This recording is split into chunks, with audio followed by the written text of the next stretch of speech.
Hello दोस्तों, आपने YouTube की सबसे शानदार और जानदार वीडियो पे क्लिक कर दिया है। गाइज, आज की वीडियो में मैं आपके लिए बात करने वाला हूं जो अभी अभी आपका यूपी पॉलिटेक्निक एंट्रेंस एग्जाम का पहले शिफ्ट का पेपर हुआ है। दोस्तों, बिल्कुल आसान ये पेपर आ गया है। जैसा हमने उम्मीद किया था उससे भी ज़्यादा आसान पेपर आ गया है।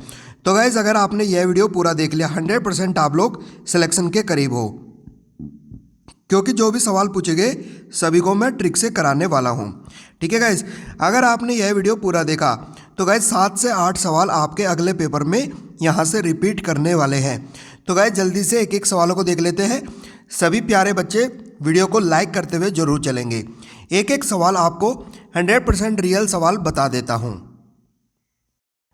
तो दोस्तों, अगर आप लोग अपने मम्मी पापा का सपना पूरा करना चाहते हो, सभी सब्जेक्ट को ट्रिक से पढ़ना चाहते हो, तो गाइज नीचे लाल कलर का बटन दबाकर चैनल को सब्सक्राइब करके जाएंगे।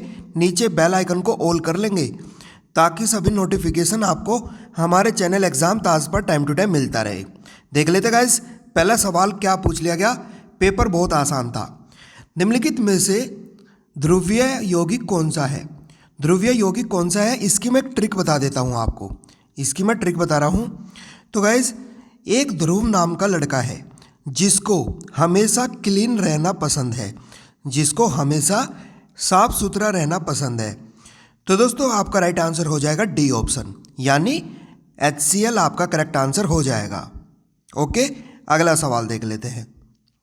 एक सवाल गाइज आपका ये भी पूछ लिया गया, निम्नलिखित में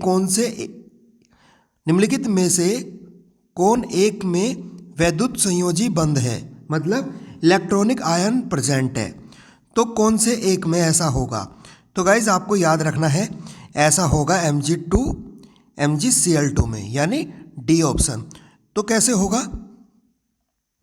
Mg2 प्लस Cl माइनस, ऐसे करके आपका करेक्ट आंसर हो जाएगा। ओके गाइज, राइट आंसर हो जाएगा डी ऑप्शन। आगे बढ़ लेते हैं गाइज, अगला सवाल भी देख लेते हैं। कुल मिला के आपका करेक्ट आंसर हो जाएगा डी ऑप्शन, याद रखना है आपको।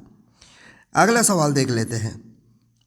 एक सवाल आज के पेपर में यह भी पूछ लिया गया, वह यौगिक जिसमें आयनिक और सह संयोजक दोनों बंद है। ठीक है, मतलब आयनिक भी है और आपका सह संयोजक भी है। तो आपको याद रखना है, ये होगा राइट आंसर KCN। ठीक है गाइस, KCN होगा। बी ऑप्शन इस सवाल का करेक्ट आंसर चला जाएगा। आगे बढ़ लेते हैं, अगला सवाल भी देख लेते हैं। एक सवाल गाइस आपका ये भी बेहतरीन पूछ लिया गया, सोडियम क्लोराइड में बंद होता है। सोडियम क्लोराइड में कौन सा बंद होता है, ये आपको बताना है। ठीक है गाइस, सोडियम क्लोराइड में आपका कौन सा बंद होता है?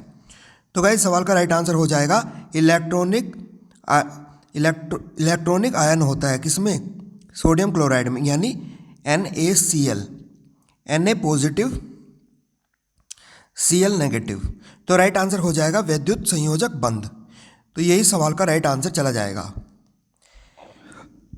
बी ऑप्शन आपका करेक्ट हो जाएगा। उम्मीद करता हूँ आप लोग वीडियो को लाइक करते चल रहे होंगे। मम्मी पापा का सपना पूरा करने के लिए आप लोग नीचे लाल कलर का बटन दबाकर चैनल को सब्सक्राइब करे होंगे, कर लेंगे गाइज, बहुत इंपॉर्टेंट चैनल है। अगला सवाल देख लेते हैं। एक सवाल गाइज आपका ये भी पूछ लिया गया, किसी यौगिक को चाहे किसी भी विधि द्वारा बनाया जाए, उसमें उपस्थित अव्ययी तत्वों का अनुपात सदैव निश्चित रहता है। ठीक है गाइज, तो इस कथन को कौन से वैज्ञानिक ने बताया है? तो गाइज ये बताया है प्राउस्ट ने, यानी बी ऑप्शन इस सवाल का करेक्ट हो जाएगा। ये बात किसने बताई है? मतलब सभी की एक तरह से वैल्यू जो होती है, मोलर वैल्यू होती है, वो सभी में सेम होती है, यानी बी ऑप्शन इस सवाल का करेक्ट आंसर हो जाएगा। देख लेते गाइज अगला सवाल। तो दोस्तों, एक सवाल आपका ये भी पूछा गया, फॉस्फोरस अम्ल यानी H3PO4 का अणुभार 98 तथा क्षारकता 3 है, तो इसका तुल्यांकी भार कितना होगा? कुल मिलाकर आपसे पूछा है, तुल्यांकी भार मतलब इक्विवेलेंट वेट।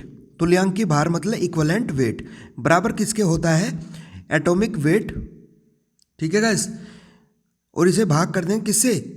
क्षारकता से, यानी बेसिसिटी से, बेसिसिटी। तो गाइस एटॉमिक वेट कितना है? 98, और क्षारकता कितनी है? 3। तो गाइस इसे 3 से भाग कर देंगे। तो राइट आंसर हो जाएगा सी ऑप्शन। जो बच्चा सी ऑप्शन मार के आ गया इनका करेक्ट आंसर चला गया। तो गाइज आप लोग इस प्रकार ये सवाल करके आ सकते थे।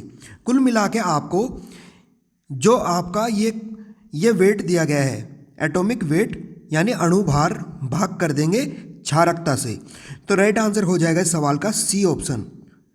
तो गाइज आप लोग इस प्रकार ये सवाल करके आ सकते थे। ठीक है गाइज, अगला सवाल देख लेंगे। वीडियो को लाइक करते रहेंगे और चैनल को सब्सक्राइब आप लोग करते रहेंगे, भूलेंगे नहीं। एक और सवाल गाइज ये भी बेहतरीन पूछा गया आज के पेपर में। उत्प्रेरक V2O5 का प्रयोग निम्नलिखित में से किसके उत्पादन में होता है? तो गाइज V2O5 का नाम क्या होता है अंग्रेजी में? ये होता है वेनेडियम पेंटाऑक्साइड। वेनेडियम पेंटाऑक्साइड का प्रयोग तो किसके उत्पादन में होता है? तो गाइज ये होता है SO2 से SO3 के उत्पादन में, यानी बी ऑप्शन इस सवाल का राइट आंसर हो जाएगा। एक तरह से आप लोग मान सकते हो V2O5 एक उसका काम करता है, मतलब ये रिएक्शन में हेल्प करता है, इन दोनों की अभिक्रिया में मदद करता है। ठीक है गाइस, अगला सवाल देख लेते हैं। एक सवाल गाइस आपका ये भी पूछ लिया गया, रेड लेड का रासायनिक नाम क्या है? तो रेड लेड का रासायनिक नाम क्या है? तो गाइस ये है ट्राइप्लम्बिक टेट्राऑक्साइड। ट्राइप्लम्बिक टेट्राऑक्साइड यानी डी ऑप्शन इस सवाल का राइट आंसर चला जाएगा। रेड लेड इसको बोलते हैं गाइस, एक तरह से आप लोग देखा होगा रेड कलर का जो लेड होता है, कई बार ये वो अलग होता है, एक होता है आपका सिंदूर होता है, लेकिन ये अलग है। ठीक है गाइस, तो डी ऑप्शन इस सवाल का राइट आंसर हो जाएगा। देख लेते गाइस अगला सवाल। एक सवाल आपका ये भी पूछा गया, मोलर विलयन वह है जिसमें विलय का एक मोल होता है। तो गाइज ये किसको शो करता है, ये किसको दर्शाता है? ये दर्शाता है, किसको दर्शाता है? ये दर्शाता है गाइज आपका विलयन के 1 लीटर में। ठीक है गाइज, मोलर विलयन वह है जो 1 लीटर में एक विलय का 1 मोल होता है। ठीक है गाइज, कहने का मतलब है जिसमें विलय का 1 मोल होता है वो कौन सा होता है? विलयन के 1 लीटर में। विलयन होता है आपका सोलवेंट, विलयन होता है सोलवेंट।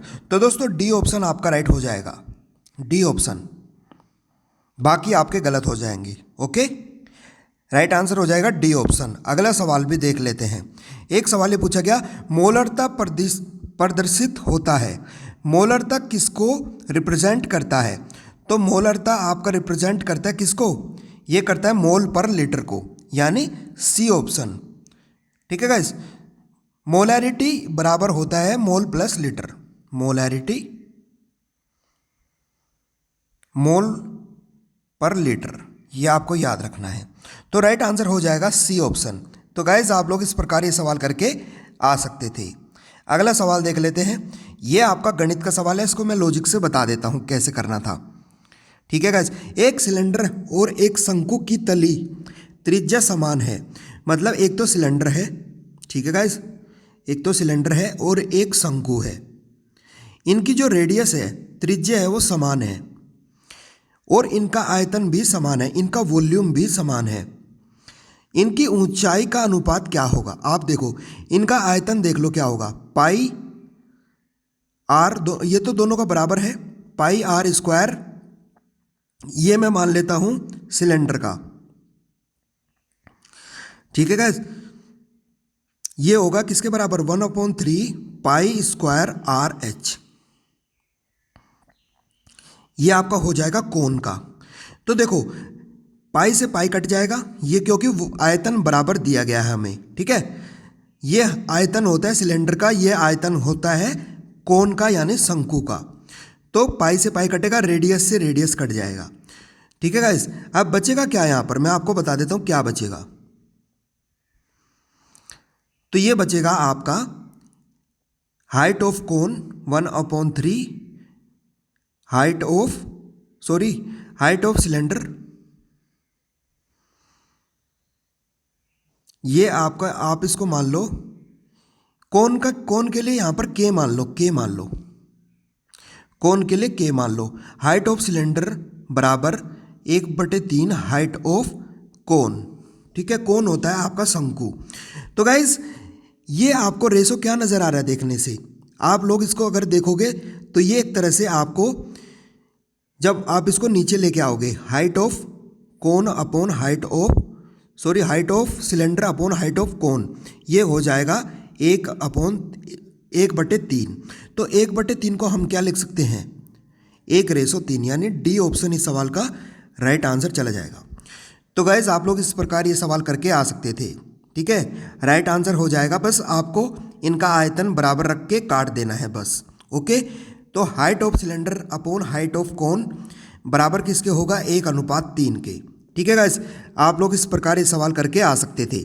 अब मैं उम्मीद करता हूँ आप लोग वीडियो लाइक कर रहे होंगे, मम्मी पापा का सपना पूरा करने के लिए चैनल को आप लोग सब्सक्राइब भी कर रहे होंगे, ठीक है, कर लेंगे गाइस, बहुत बेहतरीन चैनल है। एक सवाल गाइस आपका ये भी पूछ लिया गया, क्या सवाल था वो मैं आपको बता देता हूँ। एक घन का आयतन दिया गया है, घन क्या होता है, यदि भुजा ए है घन की, ये होता है गाइस घन, ये वाला होता है घन। मान के चलो इसकी भुजा ए है, तो इसका आयतन क्या हो जाएगा, ए गुणा ए। तो इसको क्या लिख देंगे, ए का क्यूब। ये क्या दिया गया है, 27 के बराबर है ये, ठीक है। इसका संपूर्ण पृष्ठ बताना है। संपूर्ण पृष्ठ क्या होता है, यानी टोटल सरफेस एरिया, ये किसके बराबर होता है, 6a के स्क्वायर के बराबर।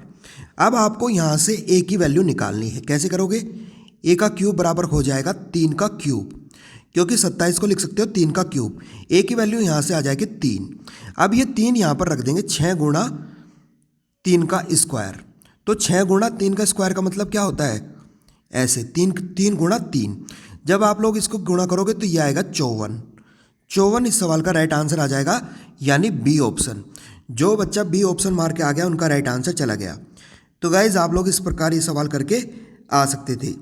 54 इस सवाल का राइट आंसर हो जाएगा, ओके गाइज, बी ऑप्शन। तो गाइज जो भी सवाल मुझे मिले बच्चों से, मैंने 100% रियल सवाल आपको बता दिए हैं, ठीक है गाइज। लाइक करते हुए जाना और सब्सक्राइब करके जाना वीडियो को देखने के लिए बहुत बहुत धन्यवाद।